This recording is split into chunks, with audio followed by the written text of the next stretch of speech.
이 시간 우리에게 주시는 하나님의 말씀, 오늘은 신약 성경 가장 마지막 책인 요한계시록 1장 1절에서 3절까지에 있는 말씀을 중심으로 해서 요한계시록이라고 하는 책에 관해서 우리가 함께 좀 살펴보려고 합니다. 우리가 지난 몇 시간 동안에 성경의 몇 강해라고 해서 창세기에부터 시작해서 우리 쭉 살펴보는데요. 오늘은 성경의 몇 강의 마지막 시간, 또 마지막 책 요한계시록이라고 하는 책을 우리가 잠시나마 함께 살펴보시면서 또 요한계시록이 우리에게 주고 있는 그 의미들, 또 교훈들을 함께 이 시간 살펴보도록 하시겠습니다. 우리 먼저 요한계시록 1장 1절에서 3절까지에 있는 말씀 제가 봉독해 드립니다. 예수 그리스도의 계시라. 이는 하나님이 그에게 주사 반드시 속히 일어날 일들을 그 종들에게 보이시려고 그의 천사를 그 종 요한에게 보내어 알게 하신 것이라.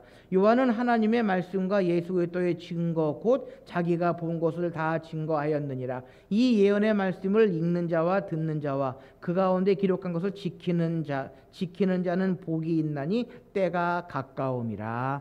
아멘. 우리가 요한계시록이라고 하는 책을 오늘은 좀 함께 좀 살펴보려고 하는데요. 우리가 아는 것처럼 이 요한계시록은요, 성경의 마지막 책입니다. 성경의 마지막 책이고, 사도 요한이 반모섬에서 받은 하나님의 계시를 기록한 책으로 미래의 일들과 세상의 끝에 관한 예언이 담겨져 있는 책이 이 요한계시록입니다. 그래서 성경을 분류할 때에, 특별히 신약 성경을 분류할 때에 복음서, 또 역사서, 서신서, 그리고 예언서로 분류를 하는데요. 우리가 지난 시간에 살펴본 것처럼 복음서는 마태, 마가, 누가, 요한복음이 복음서고, 역사서는 사도행전이 역사서고, 그리고 서신서는 로마서에서부터 시작해서 유다서까지가 서신서고, 이 계시록, 요한계시록 우리가 예언서라고 구분을 하는데요. 이 예언서라고 구분을 하는데, 특별히 예언서, 어떠한 예언이냐? 계시와 묵시의 예언이다라는 것입니다. 그래서 요한계시록 한마디로 이야기하면 계시와 묵시의 책이다라고 이야기를 할 수 있을 것 같습니다. 그래서 우리 개신교에서는 요한계시록이라고 책 이름을 붙였는데요. 공동번역, 카톨릭이 부는 공동번역은요, 요한의 묵시록이라고 하는 제목을 가지게 됩니다. 그래서 요한계시록, 요한의 묵시록, 그래서 계시와 묵시가 들어가 있는 그러한 책인데요. 자, 그렇다면 왜 이 요한계시록을 계시와 묵시의 책이라고 이야기하느냐라고 하는 것입니다. 그 이유는요, 앞으로 있을 일을 열어서 보여주셨다. 열어서 보여주셨다. 한문으로 이야기하면 10개 보일시, 열어서 보여주셨다 해서, 누구를 통해서? 사도 요한을 통해서 우리에게 열어서 보여주셨다. 그래서 헬라어 원 제목을 보면요, 아포칼리푸시스 요한누라고 하는 헬라어 원제를 가지고 있습니다. 그래서 이 아포칼리푸스라고 하는 것이 감추었던 것이 드러난다, 열어서 보여주신다 라고 하는 그러한 의미를 가지고 있는데요. 그럼 왜 요한의 묵시록이라고 하느냐? 열어서 보여주시는데 묵시문학의 성격을 가지고 열어서 보여주신다라는 것입니다. 그렇다면 이 묵시문학이 뭐냐? 묵시라고 하는 게 무엇이냐? 라고 하는 것입니다. 그래서 이 묵시 문학은요, 그러니까 BC, 다음 페이지를 넘겨주시겠습니까? 예, 이 묵시 문학은요, BC 3세기에서 AD 3세기까지에 걸쳐서 특히 유대교와 기독교에서 다루었던 종말론적인 문학의 장르였다라는 것입니다. 그래서 선지자들이 미래를 표현하기 위해 사용했던 문학의 장르가 묵시문학인데, 이 묵시라고 하는 뜻의 그리스어 아포칼립스, 덮개를 떼다에서 유래를 했고, 또 묵시의 사전적인 정의는요, 직접적으로 명료한 말이나 행동 없이 은근히 뜻을 드러내 보이는 것을 묵시라고 하는 그 어원적인 뜻입니다. 그래서 하나님의 계시 또는 하나님의 계시를 통해 진리를 드러내 보이는 것을 묵시라고 우리가 설명을 합니다. 특별히 이 요한계시록을 묵시문학이라고 분류하는 이유는 박해로 인해 고통받는 이들에게 소망을 주기 위하여 하나님이 인간의 역사 속에서 개입하는 극적인 사건들, 또한 이를 예고하는 사건들이 표현되어지고 있다는 것입니다. 그래서 잠시 후에 다시 설명드리겠지만, 박해 시대에 대놓고 황제를 비판할 수 없고 황제가 멸망할 것이다 라고 이야기할 수 없기 때문에 이 묵시문학적인, 다시 말하면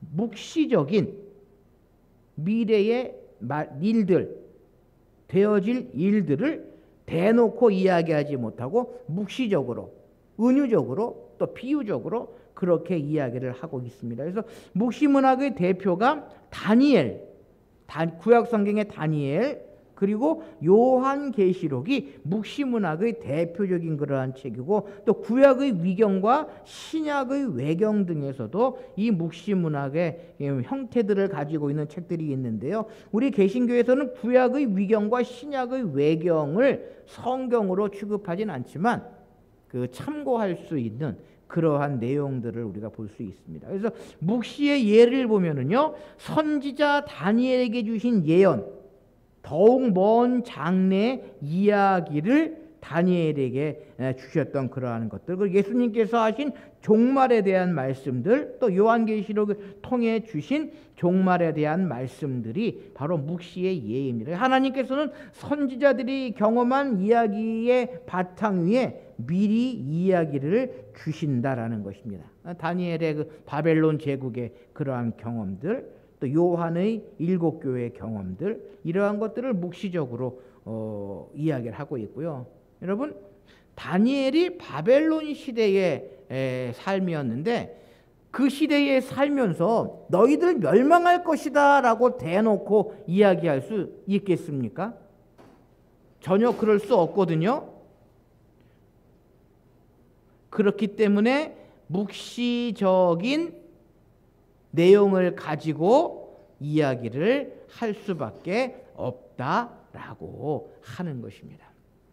여러분, 이러한 내용과 맥을 같이 할 수 있는지 모르겠는데, 여러분들의 도움을 위해서 우리가 일제시대 때 일본이 망할 것이다 라고 이야기하면 어떻게 되겠습니까? 그건 두말할 것 없이 순사들한테 잡혀가서 죽임을 당하죠.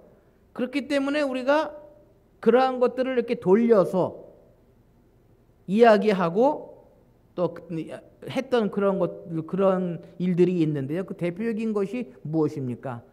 아리랑. 그렇죠? 아라리요. 심리도 못 가서 발병 난다.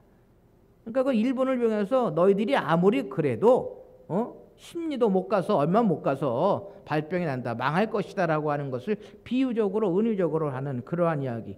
이게 묵시문학의 예가 될지 모르겠는데 우리가 이해하기 쉽게 그렇게 이해하면 우리가 또 참고가 되지 않을까 싶고요. 특별히 또 선지자 엘리야에게 주신 예언인데 현실의 즉각에 성취가 되는 그러한 이야기. 아람, 북이스라엘의 왕권 교체, 후계자 엘리사 선발의 명령, 이런 것들도 전부 묵시문학적인 예언적인 또 계시적인 그러한 형태를 가지고 있다라는 것입니다. 어쨌든 이 요한계시록도 묵시문학의 형태를 가지고 있으면서 미래에 될 일, 또 앞날에 이루어질 일들을 사도 요한이 기록해 놓은 그러한 책이다라고 하는 의미를 가지게 됩니다.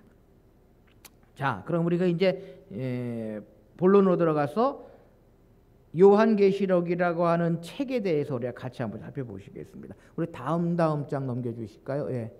반모섬에서 본 예수님, 요한 사도가 반모섬에서 본 예수 그리스도의 모습인데, 요한계시록은 계시와 묵시의 책이다라고 하는 것. 그러니까 첫 번째, 발신자가 누구냐? 재미있는 것은요, 이 요한계시록이 묵시문학적이고 계시적인 그러한 책인데요, 편지의 형태와 묵시적인 그러한 내용들이 함께 내재하고 있습니다.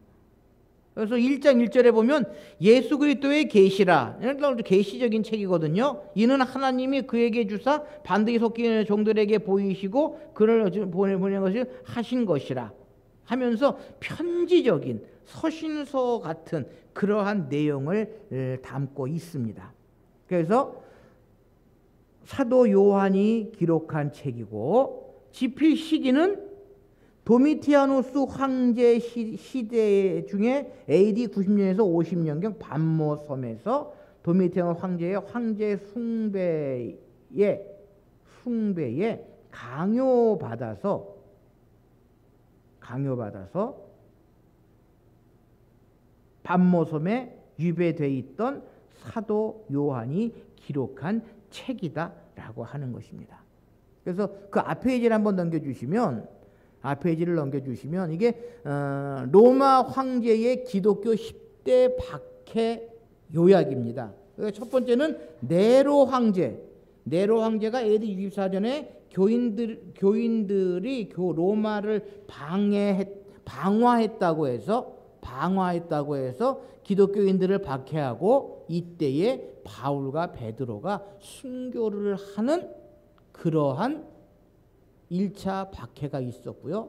또 2차 박해 때 도미티아누스 황제가 황제 신에게 절하지 않는다고 하는 이유로 그리스도인들이 박해를 당했습니다. 도미티아누스 황제는요, 우리의 주와 신이여라고 부르도록 강요를 했습니다.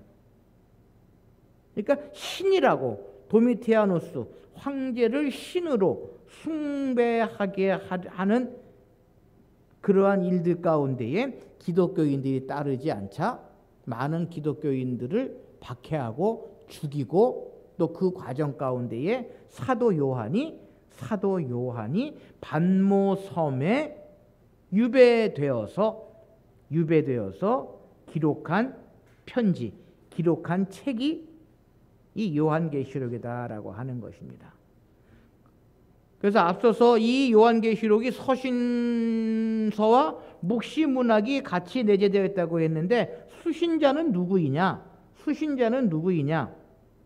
이제 우리가 잠시 살펴보겠지만 소아시아의 7교회, 그래서 로마의 순환도로 선상에 있던 연쇄 도시에 있는 그 교회들, 그 다음 페이지 넘겨주시겠습니까? 그 교회들이 수신서가 되고요. 또 그 내용이 묵시적인 내용을 가지고 있다. 그럼 요한복음의 주제는 뭐냐? 예수 그리스도와 그의 교회의 승리다. 궁극적으로 최후의 예수 그리스도와 그의 교회에 승리할 것이다 라고 하는 것을 사도 요한은 요한계시록에서 설명을 하고 있고요. 이 부분은 잠시 후에 좀 더 자세히 좀 함께 살펴보고요. 그래서 사물은 보이는 그대로가 아니다. 만물을 주관하시는 사탄이 아니라 하나님이시고 교회는 비록 환난을 받으나 결국에는 승리할 것이다라고 하는 것을 묵시문학적인 또 상징적인 그러한 것들을 통해서 설명하고 있다라고 하는 것입니다. 자, 그렇다면 이 요한계시록을 기록해 놓은 목적이 무엇이냐? 로마 제국의 박해중에 있는 복음 2세대와 교회를 위로하고 격려하기 위함이다라는 것입니다. 그러니까 복음의 1세대들 베드로를 비롯한 12사도들 그리고 사도 바울을 중심으로 한 1세대들이 모두 죽은 후에 그 후에 복음 2세대와 교회를 위하여 격려를 하고 있다. 그래서 계시록에는 편지가 들어 있으며 요한은 계시록이 예언의 그림을 표시하고 있다. 그리고 편지가 들어 있다는 사실은 계시록의 목적이 미래에 대한 만족만 있기보다는 실제적인 문제를 해결하고자 함을 암시하고 있다. 그러니까 먼 미래에 종말에 대한 것도 있지만 현재의 문제들, 특별히 일곱 교회가 가지고 있던 그러한 문제들을 해결하고자 함을 암시하고 있고, 때문에 미래에 대한 역사에만 관심을 가져서는 안 된다라고 하는 것입니다. 그러니까 우리가 하나 요한계시록을 읽으면서 공부하면서 착각하고 있는 것이 요한계시록은 천년왕국, 미래에 대한 일만 기록이 되어져 있다라고 착각을 하는데요. 그것이 아니라 현재를 다루면서 그 현재의 상황 가운데에 우리가 미래의 일들을 어떠한 의미를 가지고 있느냐라고 하는 둘 다 취해야 한다라고 하는 것이 요한계시록의 목적이다라는 것입니다. 그리고 요한계시록의 특징은요, 그 다음 페이지 좀 넘겨주시면 특징을 몇 가지 좀 살펴보면 7이란 수를 기본으로 하여 구성이 되어져 있다라는 것입니다. 전체를 7부로 나눌 수 있다라고 하는 것이고요. 또 구현의 특징이 대조, 반복, 클라이막스가 잘 구성되어 있고 전체 계시는 지상과 천상을 교차하여 표현하고 있다라고 하는 것. 그다음에 문학적인 구조로 선과학이 투쟁하는 이원어적인 체계로 진행되어져 있고 계시적 방법인 환상들은 갖가지 상징들로 이루어져 있고, 또 상징들은 글자 그대로 볼 것이 아니고 다시 해석하고 풀이해야 할 것이고, 그러나 어떤 것은 상징으로, 어떤 것은 상징으로, 어떤 것은 상징이 아닌 것으로 봐야 한다. 그래서 여기에 계시록 묵시의 어려움이 있다라는 것입니다. 그래서 요한계시록이요, 강의를 하는 사람도 힘들고 배우는 사람들도 힘듭니다. 그래서 이거 자칫 요한계시록을 잘못 해석하면 2단이 되고 또 3단이 되는 그러한 문제가 되기 때문에 이 요한계시록을 우리가 잘 해석하고 읽어야 한다라고 하는 것입니다. 그래서 이 요한계시록을 자칫 잘못 해석하면은요, 더 애매해지고 더 어려워지는 그러한 상황, 그러한 일들이 발생하게 된다라고 하는 것입니다. 그리고 또한 요한계시록의 특징은 예언적이다라는 것입니다. 예언적. 뭐 현실, 지금의 모습도 잠깐 그려지고 있지만 일곱 교회에 보낸 편지 가운데에서 있지만 이 요한계시록은 전적으로 예언의 책이고 예언적이다라는 것입니다. 또 하나는 요한계시록은 모든 성경이 그렇지만 그리스도 중심적이다라는 것입니다. 그래서 이 책이 단순히 예언 계획에 대한 계시가 아니라 예수 그리스도의 계시다라는 것입니다. 그래서 1장에서는 부활하신 제사장이자 왕으로서, 2장 3장에서는 교회를 진단하시는 분으로서, 4장 5장은 창조의 권리 증서를 받으신 분으로, 또 6장에서 19장까지는 세상을 심판하시며 영광 중에 다시 오시는 분으로, 또 20장에서부터 22장까지는 영광과 능력 가운데에 통치하시는 분으로 묘사가 되어져 있다라는 것. 여러분 구성해 보시면 서론 부분에서 1장에서 3장까지 서론인데요. 그래서 요한이 본 예수 그리스도, 그리고 2장 3장에서는 교회를 진단하시는 예수 그리스도의 모습이 기록이 되어져 있고, 4장에서 20장까지는 이제 창조 권리의 증서를 받으신 예수 그리스도, 세상을 심판하시는 또 영광으로 다시 오실 예수 그리스도가 기록되어져 있다. 그런데 이 본론 부분에서는 7가지 환상의 그룹으로 나누어서 설명을 하고 있다라는 것입니다. 그리고 20장에서 22장까지는 영광과 능력 가운데에 다시 통치하실 예수 그리스도. 그래서 요한계시록 가장 마지막이 무엇으로 끝납니까? 주 예수여 속히 오소서. 예수 그리스도의 다시 오심을 우리가 살펴볼 수 있다라는 것. 그리고 이 요한계시록은 공개적이다라는 것입니다. 공개적이다.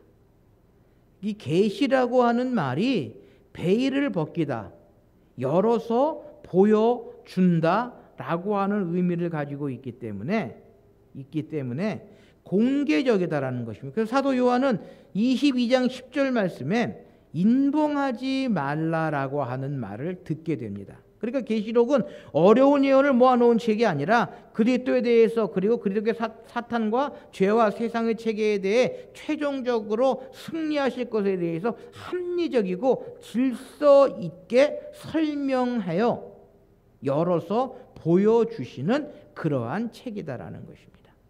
또 하나의 특징은 상징적이다라는 것입니다. 하나님이 보내어 지시하시니란 말은 이 책이 그 메시지를 전달하기 위하여 징표와 상징을 사용하고 있다는 것을 우리에게 설명하고 있다라고 하는 것입니다. 그리고 요한계시록의 그 모든 내용을 보면 상징적인 것들이 많이 나오거든요. 7 대접, 7인, 또 7 나팔 등등 그런 상징적인 것들이 많이 기록이 되어져 있고요. 또 하나의 특징은 이 요한계시록은 숫자가 많이 나타난다는 것입니다. 숫자가 많이 나타난다. 성경은 어떤 다른 책에서 이처럼 상징적인 숫자들이 많이 기록해 놓은 책은 없습니다. 그래서 7교회, 7인, 7 나팔, 7 대접, 7 촛대라고 하는 7이라고 하는 숫자가 나오고요. 또 1260, 또 14만 4천, 12별, 12문, 12기초소. 하여튼 이 요한계시록엔 숫자가 많이 나오는데요. 이 숫자를 잘 해석하고 바로 해석해야지, 잘못 해석하면 교회 안에 커다란 문제가 발생하게 됩니다. 우리가 단적으로 잘 알고 있는 거 14만 4천 이것을 잘못해서 자기들만이 구원받을 14만 4천 명을 모아서 자기들만이 구원을 받는다라고 하는 그러한 잘못된 교리를 또 가지고 있는 이단들도 있고요. 어쨌든 이 요한계시록은 이러한 많은 특징들을 가지고 있고, 또 이러한 특징들을 우리가 잘 이해하고 잘 설명을 해야 요한계시록을 우리가 바로 깨달을 수 있다라고 하는 것입니다. 자, 이제 마지막으로 요한계시록의 내용을 좀 쭉 우리가 좀 살펴보아야 하는데요. 뭐 구성이라고 하는 부분에서 대략은 좀 설명을 드렸지만 1장은 서론적인 부분이고 저자와 배경이 나타나 있습니다. 그리고 2장, 3장은요. 교회에 대한 메시지, 우리가 잘 아는 것처럼 7교회, 에베소, 서머나, 버가모, 두아디랴, 사데, 빌라델비아, 라오디게아 각교 칭찬과 경고의 내용이 잘 들어가 있고요. 뭐 그 구체적인 사항들은 우리가 다시 그 설명할 시간이 있을 것 같고요. 그리고 4장에서 5장은 하늘의 보좌와 하나님의 계획. 그래서 하나님께서 손에 들고 계신 책을 여는 자가 없자 어린 양이 책을 여는 권세를 가지셨다라고 하는 그런 하나님의 계획. 그 6장에서 16장까지는 이제 7 봉인, 7 나팔, 7 대접, 재앙에 관한 그러한 내용들. 그리고 17장에서 19장까지는 바벨론의 멸망과 세상의 심판. 그래서 바벨론이라고 하는 나라를 비유해서 멸망할 것이고 세상을 심판할 것이다라고 하는 그러한 묵시적인 또 예언적인 그러한 내용들. 또 마지막 20장에서 22장까지는 궁극적인 결론으로 새 하늘과 새 땅, 천년 왕국과 최후 심판, 그리고 그 심판 후에 새 하늘과 새 땅을 허락하시고 하나님께서 다시 창조하실 것이다 라고 하는 그러한 내용을 이 요한계시록은 가지고 있습니다. 자, 우리 맨 마지막 페이지 한번 좀 열어주시겠습니까? 뒤에 예. 마지막으로 우리가 이 요한계시록과 창세기를 한번 비교하면서 살펴볼 필요가 있을 것 같아서요. 우리 많은 계시록을 연구하고 계시록을 이렇게 강의하시는 분들이 이 창세기와 이 계시록, 성경의 첫 번째 책과 마지막 책을 비교하는 그러한 모습을 우리가 좀 함께 좀 살펴보려고 합니다. 첫째로 창세기에 기록되어져 있는 창조, 그리고 요한계시록에 기록되어져 있는 새 창조를 비교해 보면 창세기 1장 1절에서 2장 3절까지의 천지 창조는 요한계시록 21장 22장에는 새 하늘과 새 땅의 창조와 비교될 수 있고요. 또 아담이 에덴 동산을 다스리는 창세기 1장 20절 말씀은 예수 그리스도께서 궁극적으로 세상에 다시 오셔서 세상을 다스릴 것이다 라고 하는 사도 요한의 예언, 그리고 생명나무와 격리가 되는 사건. 그런데 요한계시록에 보면 생명나무를 볼 수 있다. 다시 우리가 볼 수 있다. 계시록 20장 2절 말씀에. 그리고 인간의 범죄로 말미 죄로 인해서 저주를 받았다고 하는 그 창세기의 이야기는 요한계시록의 새 창조에 의하면 눈물과 저주와 사망이 없을 것이다 라고 하는 내용과 비교가 되고요. 또 사탄이 인간을 미혹하는 창세기의 이야기는 요한계시록에서 사탄이 영원히 멸망될 것이다 라고 하는 예언으로, 또 하나님의 낯을 피하여 숨은 아담과 하와의 모습은 하나님을 섬기며 그분의 얼굴을 볼 수 있도록 회복될 것이다 라고 하는 사도 요한의 그 예언의 말씀, 그리고 고생과 수고가 동반되는 인간의 삶을 창세기에서는 이야기한다면 계시록에서는 세세토록 왕노릇하고 그리스도와 함께 왕노릇하는 승리의 삶의 모습으로 요한계시록에는 기록이 되어져 있습니다. 그러니까 창세기에 기록되어져 있는 그 실패, 인간의 실패가 요한계시록에 오면 예수 그리스도로 말미암아 새롭게 창조가 되는 그러한 일들이 미래에는